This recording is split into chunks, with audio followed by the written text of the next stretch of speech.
নমস্কার, রাধে রাধে। আপনারা কেমন আছেন? আশা করছি আপনারা সবাই ভালো আছেন, আর আমিও মোটামুটি ভালোই আছি। মেয়েকে সারা বাড়ি করছি, তারপর দেখছি মেয়ে ঠাকুর ঘরে গিয়ে স্নান করছে ঘটি নিয়ে বালতি থেকে। নিয়ে আসলাম, নিয়ে এসে স্নান টান করে দিলাম, তারপর একটু রাধা সাজালাম। রাধা অষ্টমী দিন ভাবলাম একটু রাধা সাজাবো, কিন্তু হয়ে ওঠেনি, কারণ প্রচন্ড গরম ছিল আমাদের এখানে, তাই ওকে সাজানো হয়নি।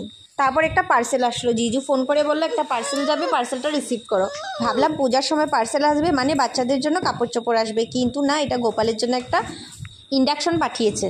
খুব সুন্দর হলো। তারপর চলে গেলাম একটু ঘুরতে, বাইরে ঘুরতে যাব। অনেক দিন ধরে ভাবছি সন্ধ্যাবেলা ঘুরে আসবো, কিন্তু হয়ে ওঠে না আমার। তো এইবার বেরিয়ে পড়লাম, বাইরে বসে বসে একটু ফাস্টফুড খাবো, কিন্তু বাচ্চার জন্য বসে খাওয়াটা সম্ভব ছিল না, অসুবিধা হচ্ছিল, তাই ভিতরে চলে আসলাম। গাড়ির ভিতরে এসে ওর পাপাকে খুঁজছে, পাপা কোথায় গেল, পাপা পাপা ডাকছে। আমাদের ফাস্টফুডটা এসে পড়েছে, এবার দেরি না করে তাড়াতাড়ি করে খেয়ে নিই। চলুন, ভিডিওটা ভালো লাগলে লাইক শেয়ার সাবস্ক্রাইব করে দেবেন। আপনারা সবাই ভালো থাকুন, সুস্থ থাকুন, সাবধানে থাকুন, বাই বাই।